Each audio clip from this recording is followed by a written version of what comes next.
No such thing as an American anymore. No Hispanics, no Japanese, no blacks, no whites, no nothing. It's just rich people and poor people. What's up, fellas? It's your main man, back on the scene with another video. The clip you just watched is from Deep Cover. Some people believe this is true. There is no more America, and there's only two classes of people, rich and poor. Some people believe race is class. You can check out Bacon's Rebellion if you want to know the history of all that. Either way, you need bank.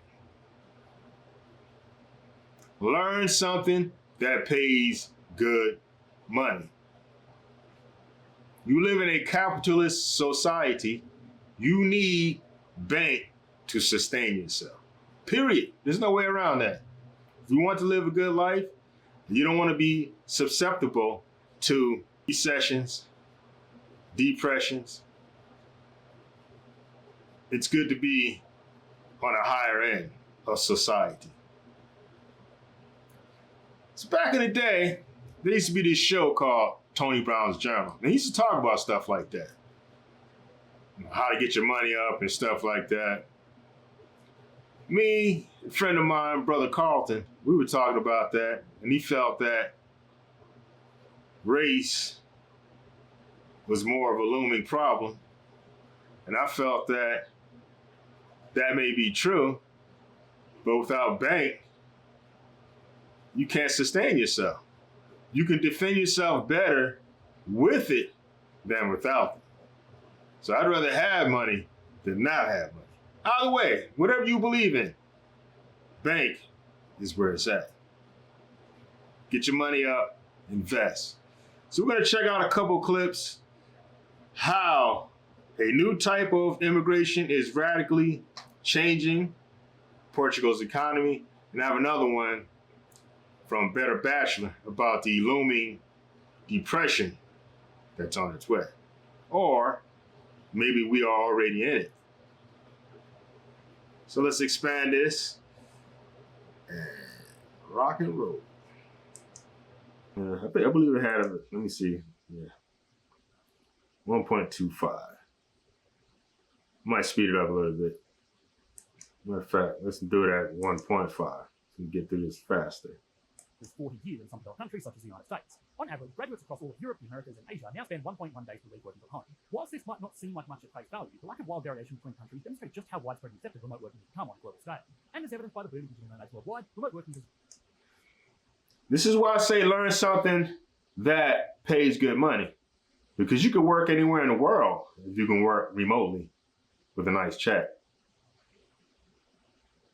Not necessarily mean working from home. Defined by their technologically enabled professional skills and geographic independence, they are an inherently difficult population to generate robust statistics on, which is why there are no concrete estimates on their total population size globally. Yeah, slow it down a little bit. About 17.3 million digital nomads in the USA alone, we know for sure that the total population is significant at a global scale, being larger than 64% of all countries. The increasingly romanticized travel lifestyle, often depicted in sun-soaked Instagram posts and adventurous travel blogs, is obviously a... That's the appeal to it. You travel around the world, enjoy yourself, and you have a fat paycheck. A significant factor behind the surge of digital nomads. However, underneath the bohemian allure for adventure lies a more pragmatic motivation for working remotely that can be fully understood in economic terms through a concept called geo-arbitrage. This is defined by the process of earning income in a strong currency and spending the income in an area with a lower cost of living to maximize. So that's the other appeal. Your money goes farther in countries where their currency has a lower value, or the standard of living is just lower. When that standard of living, the cost of living is lower. Spending power. This phenomenon can be explained using the economist's most tasty tool, the Big Mac Index. In the USA, a Big Mac costs $5.69, whilst in South Africa, for example, it's going to set you back 51.9 rand. Let's say you have $6 and a big appetite. If we were in the USA, you can afford one Big Mac. But if we exchange our $6 for rand in the market rate of $1 to 19 rand, then we get 114 rand. Magically, we have enough money to buy 2 Big Macs in South Africa. This example shows how the cost of living can differ significantly. So that's a big difference. And it's very appealing. Between countries.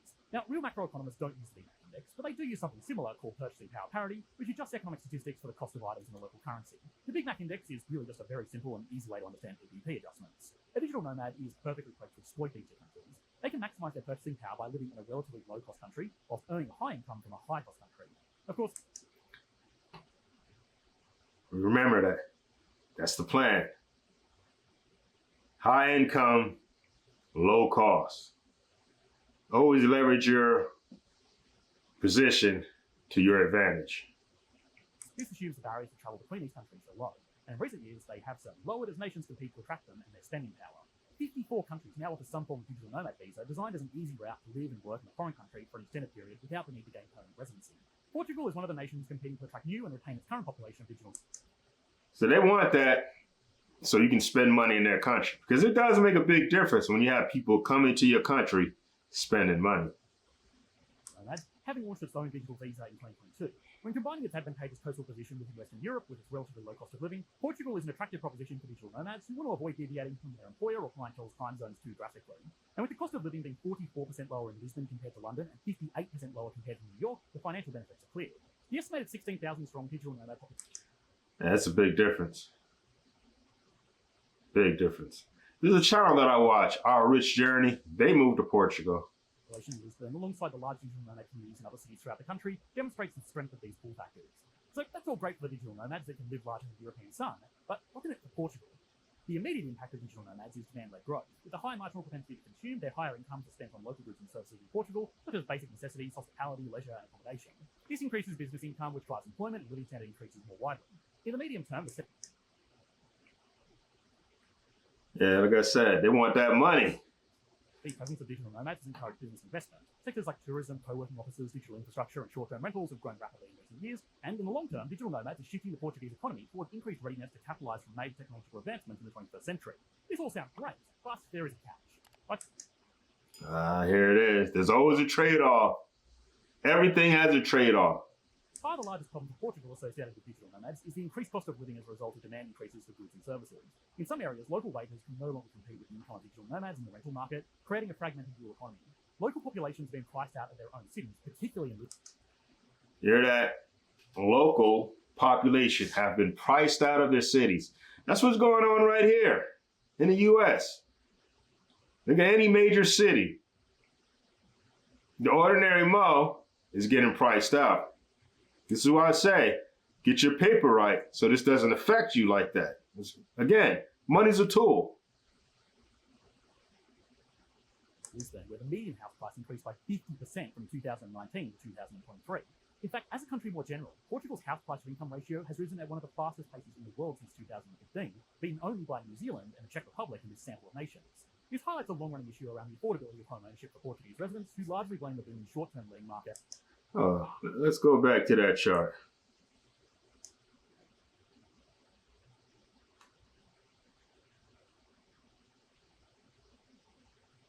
I don't know. Because if you look at the housing market in the U.S., people have been priced out.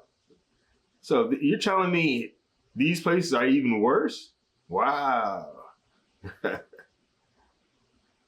It's bad out there, guys, man.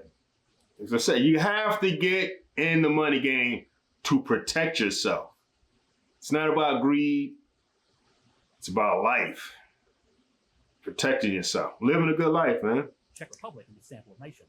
This highlights a long-running issue around the affordability of home ownership for Portuguese residents, who largely blame the booming short-term letting market as a result of the golden visa investors and multinational tech companies like Airbnb. And whilst digital nomads may not account for the initiation of unaffordable house price growth in Portugal, which preceded the advent of the digital nomad visa, their steady presence has only boosted demand for short-term rentals, further restricting the supply of long-term housing to local residents, which has driven prices higher. In light of this, sudden policy reform has made... Here it is.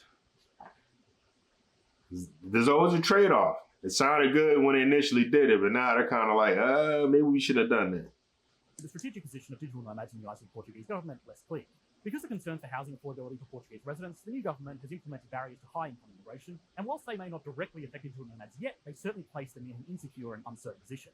For example, the Golden Visa program, which was first introduced in 2012 during Portugal's financial crisis and subsequent bailout, no longer accepts capital transfers and real estate investments as eligible options to earn visas at eventual citizenship. The non-habitual residency tax scheme is also coming to a close. For now, the digital nomad visa looks set to stay.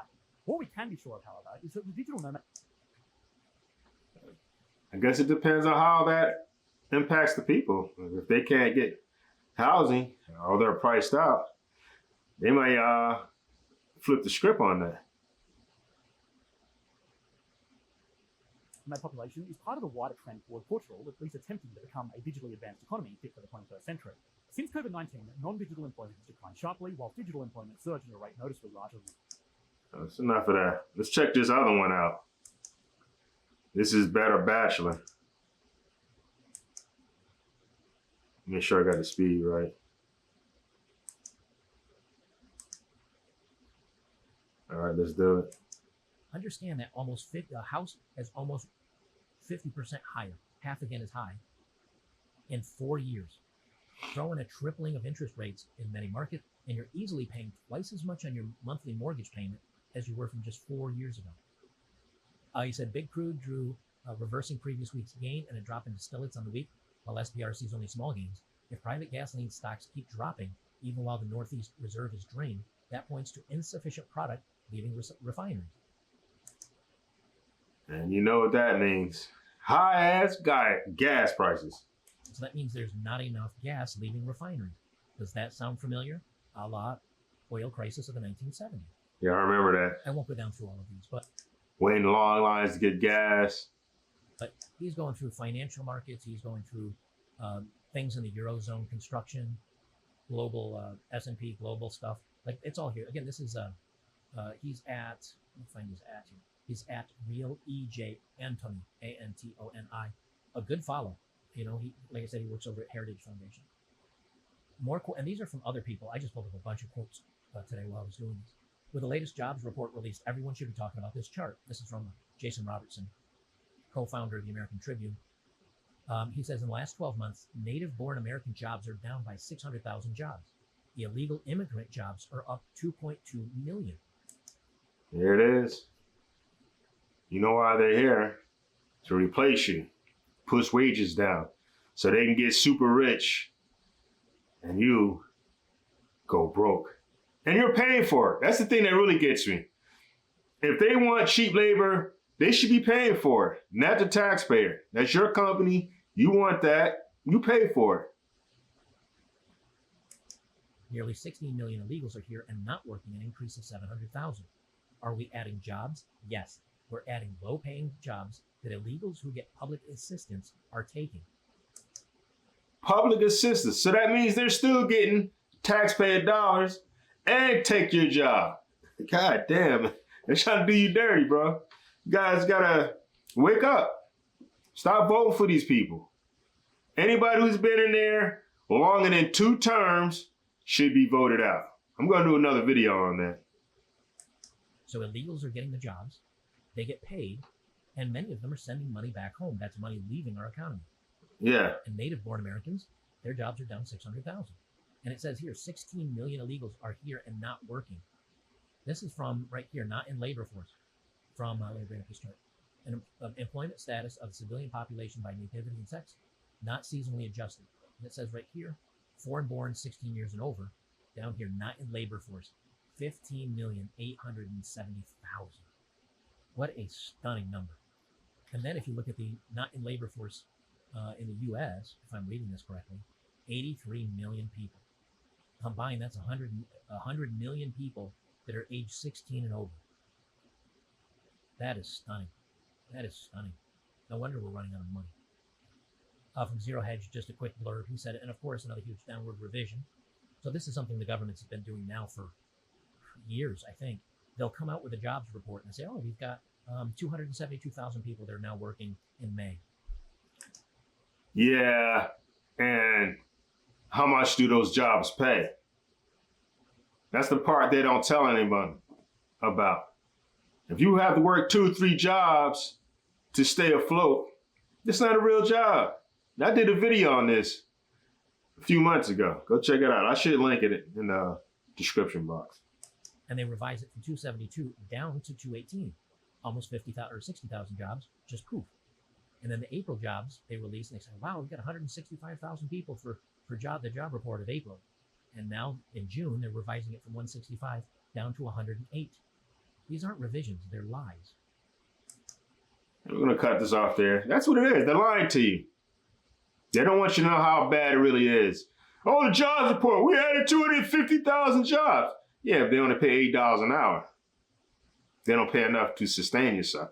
This is why I keep telling you guys, get your skills up. If you're not making any money, you have a skills problem. Learn something that pays money. Don't be on the sucker end of the spectrum. Invest your money. Watch it grow. It works. You have rich guys on here telling you how to do it. Go watch them. Again, money is a tool. You need it to enhance your life. It can't make you happy, but it can help you live a better life. It can protect you from the depression that they say is on the way. Anyways, guys, I'm going to wrap this one up. Do your brother man a favor. Smash that like button. Smash that subscribe button. Ring that notification bell. And I'll see you brothers in the next video. Peace.